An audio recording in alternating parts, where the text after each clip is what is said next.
YouTube, it's me Agnes. Welcome di segmen terbaru kita, yaitu Kelar Nonton. Jadi dalam segmen ini Kak Agnes akan mereview film horor berdasarkan selera dan pandangan Kak Agnes sendiri. Kemarin Kak Agnes dan tim Tarotofus baru nonton film Insidious Chapter 5. Film ini bercerita tentang ayah dan anak, yaitu Joss dan Dalton, yang berusaha mendapatkan kembali memori mereka, tapi justru mengundang kembali hal-hal yang menyeramkan dari masa lalunya. Yang aku suka nih dari film Insidious adalah mereka itu fokus banget menceritakan astral projection.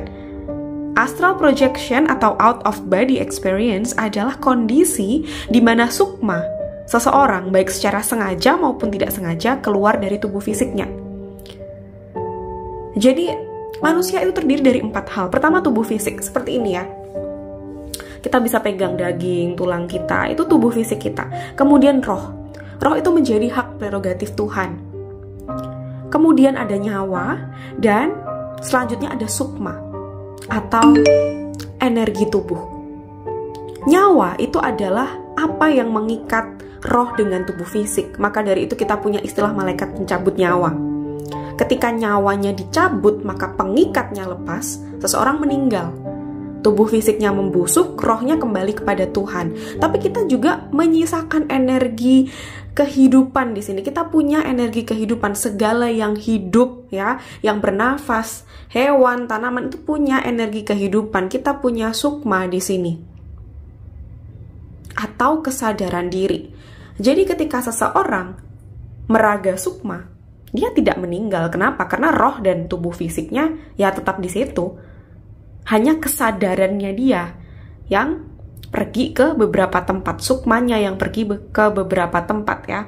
That's why di film Insidious 1, 2, ya, 3, 4, 5 dijelaskan bahwa si Dalton koma.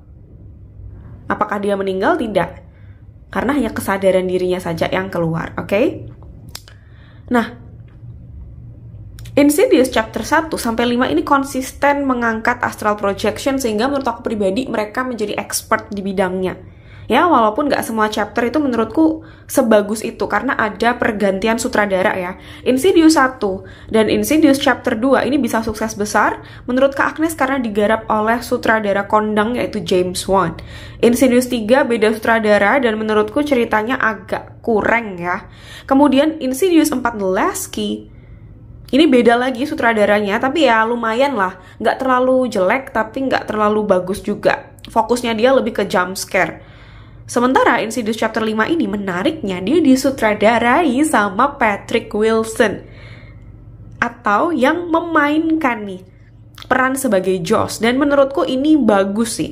Memang tidak seseram Insidious buatan James Wan, tapi kalau kalian suka film horor yang alurnya oke, emosinya dapet, dan berdasarkan sesuatu yang nyata ya ini masih jadi juaranya. Oke, sekarang kita fokus ke hal yang menurut Kak Agnes bagus dalam filmnya.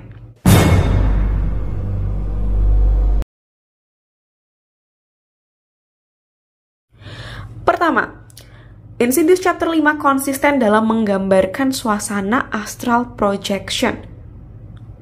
Di sana ya bentuknya sama dengan di dimensi ini ya, hanya saja nuansanya berbeda. Kalau kamu sedang berada di dimensi lain, di alam lain, di film itu akan digambarkan suasananya agak sintrung ya, agak kebiruan, keabuan, seperti sedang senja, seperti sedang maghrib, dan itu benar. Ketika Kak Agnes mengalami astral projection pun suasananya seperti itu. Barangnya sama, misalnya kartu ini tetap di sini, buku itu tetap di situ, mawar itu tetap di situ, cuma nuansa ruangannya saja yang berbeda. Di filmnya disebutkan tentang the further. Ada kalimat juga yang menurut aku menarik banget, yaitu the further you go, the riskier the journey will be. Semakin jauh kamu pergi, semakin beresiko juga perjalanannya. Dan ya itu benar ya. Dari misalnya kamu mengalami astral projection, kamu berada di rumah sendiri, kemudian kamu jalan-jalan keluar rumah, habis itu kamu misalnya ke laut, kamu bisa ke gunung dan lain sebagainya, ya pasti semakin banyak entitas yang kamu temui. Logika sederhananya seperti itu ya. Dan bisa jadi kamu tersesat. Atau kamu masuk ke daerah teritorial mereka, atau kamu main ke alam gaib yang lebih jauh ya. Bukan lagi di alam manusia dan kamu nggak boleh pulang, ditawan lah ya. Nah, serem kan? Kemudian kalau diperhatikan ya, sejak Insidious chapter 1 pun, di sini tempat yang disebut Further tersebut digaungkan. Nah, menurut aku, The Further itu bukan nama sebenarnya sih. The Further hanyalah istilah untuk menyebut tempat yang jauh, dimensi lain, alam gaib. Udah bukan alam manusia lagi, di mana manusia tidak sepatutnya ada di sana. Dan di film itu sendiri, di-mention ya, disebutkan bahwa they can smell the sense of life. Mereka yang ada di alam itu bisa mencium bau kehidupan, karena kita itu punya aroma, teman-teman ya, kita punya energi, dan mereka bisa mencium gitu bahwa ya ini beda gitu dari energi kaumnya, bau ya dari kaumnya itu sendiri. Ada suatu pengalaman menarik ketika Kak Agnes mengalami astral projection. Waktu itu Kak Agnes masih kuliah semester awal ya. Kak Agnes bertemu dengan anak-anak kecil. Sepertinya ini sih tuyul karena mulutnya vertikal, bukan horizontal. Dan matanya kayak ya gelap semua gitu. Ketika Kak Agnes di sana, ada 4 atau 5 anak gitu. Mereka langsung noleh ke Kak Agnes semua. Seolah mereka tahu bahwa Kak Agnes bukan bagian dari mereka. Tapi entah kenapa, karena posisinya di situ Kak Agnes tidak sadar, Kak Agnes melakukan astral projection, dan ya Kak Agnes taunya Kak Agnes bangun masih ngantuk gitu ya. Kak Agnes tidak peduli itu anak siapa, bisa jadi anak tetangga gitu ya. Kak Agnes tidak melakukan suatu hal yang memancing ketertarikan mereka dan berlalu begitu aja. Kemudian mereka melanjutkan aktivitasnya masing-masing. Waktu itu 4 atau 5 anak itu lagi main kartu kalau nggak salah. Kedua, Insidious chapter 5 menjelaskan jenis-jenis astral projection. Mulai dari yang tidak sengaja, misal karena kelelahan atau memang punya bakat tapi tidak bisa mengendalikannya, sampai yang disengaja.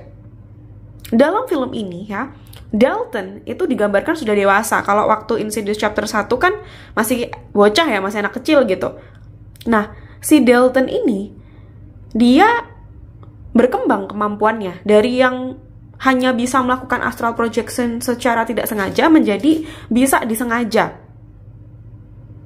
Sebenarnya kita bermimpi ya, baik dalam kaidah agama gitu maupun di sini ilmu-ilmu supranatural, itu kita sedang melakukan astral projection karena kesadaran kita itu bangun, kesadaran kita ada di alam lain ya. That's why kita bermimpi. Jadi ini pun menurut Kak Agnes bukan sesuatu yang spesial, karena pada dasarnya setiap orang itu bisa melakukan astral projection. Ketika kamu bermimpi, itu sebenarnya kamu sudah melakukan astral projection. Terutama kalau misalnya kamu bener-bener ya bisa mengingat mimpi kamu, kemudian kamu bermimpi buruk gitu ya, dikejar-kejar hantu, kamu benar-benar ingat bentuknya seperti apa, kamu lihat diri kamu sendiri tertidur dan lain sebagainya, ya bisa jadi kamu mainnya kejauhan, kamu mainnya ke alam mereka, ke dimensi mereka. Kemudian yang ketiga, menariknya, Insidious chapter 5 menunjukkan adanya perbedaan waktu antar alam atau antar dimensi di sini. Wow, ini real banget sih. I mean, Kak Agnes itu sampai curiga nih, jangan-jangan ya di timnya itu ada yang bisa melakukan astral projection. Memang ada perbedaan waktu antar dimensi, antara dimensi manusia dengan dimensi mereka. Dimensi mereka ini bisa jadi lebih cepat ya, atau lebih lambat, tergantung kamu masuk ke dimensi mana. Di film ini diceritakan Dalton masuk ke dimensi yang menurut Kak Agnes lebih cepat ya, karena 1 jam di dimensi itu hanyalah 5 menit di dimensi ini. Pernah nggak sih kalian mimpi kalian udah melakukan hal yang lama banget ya, tapi kemudian kalian kebangun lagi terus ternyata masih lewat 5 menit gitu.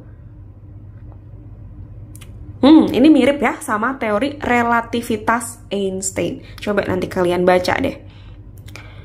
Ini yang Kak Agnes rasakan juga. Bahkan perbedaan waktu inilah yang membuat Kak Agnes untuk pertama kalinya menyadari bahwa oh, ini astral projection.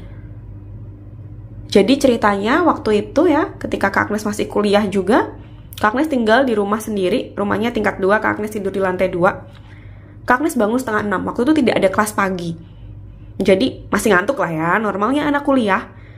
Karena jam setengah 6 Kak Agnes masih ngantuk, setengah 6 pagi, Kak Agnes tidur lagi ya. Tapi sebelum tidur Kak Agnes lihat di luar, oh oke, ini udah pagi nih. Kemudian pasang alarm ya, sehingga jam 6 nanti Kak Agnes bisa bangun. Terus tidur kan ya. Kak Agnes terbangun karena alarm Kak Agnes bunyi. Kak Agnes matikan. Tapi anehnya, kok bukannya tambah terang, tapi kok tambah gelap ya? Waktu itu Kak Agnes sih positive thinking aja. Oh, mungkin karena mendung gitu ya. Seperti biasa Kak Agnes keluar kamar, Kak Agnes matikan semua lampu, ada tuh 10-20 menitan matikan semua lampu. Kemudian lihat sana, lihat sini, jalan-jalan lah di rumah, turun ke lantai 1 gitu. Begitu kembali ada anak kecil 4 ya, yang Kak Agnes tadi ceritakan. Oh, mungkin mereka ini anak tetangga gitu. Kak Agnes baru sadar itu beberapa bulan setelahnya, kok ya ada yang aneh ya, mulutnya vertikal. Tapi waktu itu nggak takut, kenapa? Karena ngantuk. Kak Agnes bahkan sempet kayak pipis di kamar mandi gitu rasanya ya. Terus Kak Agnes masuk lagi ke kamar. Dan di situ tiba-tiba Kak Agnes bangun lagi dari tidur dalam posisi ketindihan. Setelah selamat dari ketindihan itu, Kak Agnes lihat jam dan apa yang terjadi? Begitu lihat jam, ternyata jam masih menunjukkan jam 6 kurang 10 menit. Bahkan alarmnya Kak Agnes belum berbunyi. Ini yang Kak Agnes sebut, Kak Agnes masuk ke dimensi yang lebih cepat ketika melakukan astral projection. Di sana terasa sangat lama ya, karena waktu itu berjalan lebih cepat di situ. Sementara di dimensi kita sendiri, di alam manusia sendiri, ternyata baru jalan 5 menit kayak gitu. Next, yang keempat, Insidious chapter 5 menjelaskan rasanya mendapatkan vision atau penglihatan. Risetnya terlalu bagus ya teman-teman ya, dibandingkan dengan film lainnya. Ada hal yang hanya bisa dijelaskan oleh orang-orang yang benar-benar punya kemampuan. Jadi orang yang benar-benar bisa melihat itu tidak mendapatkan vision atau penglihatan itu ketika bermimpi ya, seperti dapat wangsit gitu ya, ketika dia tidur kemudian didatengin sama mbahnya atau kayak gimana, dikatakan kamu akan menang lotre, enggak. Tapi orang yang benar-benar bisa melihat itu akan mendapatkan visionnya ketika dia terbangun sekalipun. Jadi misalnya nih Kak Agnes lagi baca tarot gitu ya, Kak Agnes ada di sini duduk gitu ya, merhatiin kartu ya, tubuh fisik Kak Agnes di sini. Tapi yang Kak Agnes lihat itu bukan yang kalian lihat sekarang ya, bukan kartu-kartu ini, bukan pemandangan ini, tapi kayak ada foto, ada kayak film reka adegan dari klien yang Kak Agnes tarotkan. Seperti dapat potongan film. Nah, inilah yang ada juga dalam film Insidious. Josh dan Dalton ini mendapatkan penglihatan bahkan ketika mereka beraktivitas gitu ya. Kemudian yang kelima yang aku suka, Insidious chapter 5 ini mainin emosinya penonton. Nah, Josh ini kan bercerai ya dengan istrinya. Kemudian ingatannya dia dihapus. Aku nggak mau spoiler di sini. Aku hanya nge-mention satu kalimat yang kayak rasanya sedih banget. Istrinya tuh bilang, iya aku mau menghadapi semuanya dengan kamu, tapi sayangnya aku nggak bisa karena aku tidak bisa hidup seperti ini terus. Kalau aku ada di posisinya Josh, aku kayak, wah gila, ini sedih banget sih. I mean gini, Josh sebagai kepala keluarga itu melas banget. Dia udah punya kelebihan yang seperti itu, dia diganggu setan, diceraiin pula ya sama istrinya hanya karena ya istrinya pengen hidup normal, dan dia pun punya ketakutan ya bahwa dia mungkin akan membawa keluarganya itu dalam bahaya. Ini menggambarkan dilema dari orang-orang yang mungkin punya kelebihan ya dalam menjalani kehidupan mereka. Punya bakat lah ya, punya sixth sense ya, semua orang punya sixth sense. Tapi di sini yang sixth sense-nya aktif gitu ya dalam menjalani kehidupannya. Kadang mereka tuh suka takut mereka akan membahayakan orang-orang di sekitar mereka. Kadang untuk menikah, kadang untuk punya anak, itu juga kayak ya ada ketakutan gitu loh di situ. Kadang nggak ngerti juga gitu ya. Yang keenam, Insidious chapter 5 menjelaskan keterkaitan astral projection dengan alam kita. Well, karena ini kita beda dimensi ya sama yang namanya makhluk gaib, maka ada kondisi di mana kita tidak bisa melihat mereka. Kita ada di dimensi fisik ya, dimensi manusia seperti itu, sementara mereka ada di dimensi energi. Jin dan lain sebagainya itu wujudnya energi, maka dari itu kita tidak bisa lihat, seperti listrik contohnya. Apa bisa kita lihat listrik? Nggak bisa kan ya? Maka ada kondisi di mana kita tidak bisa melihat mereka. Hanya beberapa dari kita yang punya kelebihan yang bisa melihat. Nah, begitu pun juga dengan makhluk gaib itu sendiri. Di film ini ada adegan di mana, sebut saja si X ya. Si X ini adalah teman sekamar Dalton. Dan dia hanya bisa merasakan kehadiran entitas lain tanpa bisa melihat wujud entitasnya. Misal, dengan adanya pintu yang terbuka sendiri, ada perasaan merinding ya, dan lain-lain. Adapun pintu yang terbuka sendiri itu sebenarnya kalau dari sisi makhluk gaibnya sih itu butuh energi yang besar banget ya. Karena kemudian mereka harus berpindah dari dimensi energi ke dimensi kita untuk bisa menggerakkan ya benda-benda di sekitar kita, kartu atau apa itulah ya, pintu.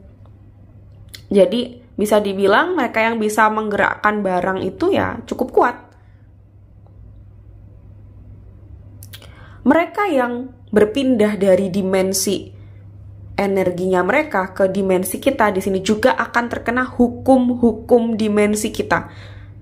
Seperti mewujud, ada wujudnya, bisa dipegang, bisa dipukul, seperti itu. Menariknya dari film ini adalah kita bisa melihat point of view atau sudut pandang dari entitas yang ada di dimensi energi ini tadi. Jadi kayak ada dua point of view gitu. Misalnya ya, Kak Agnes adalah manusia. Kak Agnes lihat kok ada pintu ngebuka sendiri. Yang nggak ada siapa-siapa tuh ya. Ada barang gerak sendiri. Nah, terus habis itu dijelaskan dari point of view dari si makhluk gaib atau dari si entitas yang masuk ke pintu itu tadi. Itu menarik banget sih. Dulu ya, waktu Kak Agnes KKN, ada cerita yang menarik. Jadi waktu itu kita baru main ke air terjun ya. Kak Agnes sadar bahwa oh mungkin ada yang ngikut nih. Nah malamnya Kak Agnes dan teman-teman itu tidur. Ada cewek cowok. Cewek punya kamar tersendiri ya. Cowok ada yang tidur di ruang tamu dan ada yang tidur di kamarnya cowok. Sekitar setengah 12 malam Kak Agnes itu terbangun karena teman sekamar Kak Agnes, yaitu si A, dia tiba-tiba keluar kamar dan pergi ke ruang tamu. Kayak nemuin cowok yang ada di ruang tamu. Waktu itu sih Kak Agnes sempat mendengar bahwa si A ngobrol dengan si B ini cowok ya. Tapi aku nggak tahu apa yang mereka obrolin karena ngantuk banget. Terus ya sudah, Kak Agnes ketiduran lagi. Nah, waktu itu Kak Agnes juga sempat melihat jam di kamar, yaitu jam setengah 12 malam. Makanya Kak Agnes tahu waktu ya. Setelah ketiduran lagi, Kak Agnes melakukan astral projection. Kak Agnes bangun di samping badannya Kak Agnes. Jadi Kak Agnes lihat diri Kak Agnes sendiri tidur. Kemudian Kak Agnes nih ngintip nih keluar jendela. Di situ banyak banget orang mengelilingi rumah. Ya cuma diem mematung gitu aja, tapi kok banyak orang ya di rumah. Udah gitu doang. Terus habis itu Kak Agnes bangun keesokan paginya. Keesokan paginya ketika kita lagi masak bareng untuk sarapan ya, teman-teman Kak Agnes ini sibuk menceritakan insiden kemarin malam. Ternyata sekitar jam setengah 12, jam 12-an malam, itu saklar lampu mati dan menyala dengan sendirinya. Jadi misalnya saklar rumah kalian ya, listrik itu kayak anjret gitu. Ya kita kira, oh anjret karena mungkin kita memakai terlalu banyak piranti ya. Terlalu banyak stop kontak listrik dan lain sebagainya sehingga dayanya tidak kuat, anjret. Tapi yang mengerikan adalah saklar lampu itu nyala dengan sendirinya.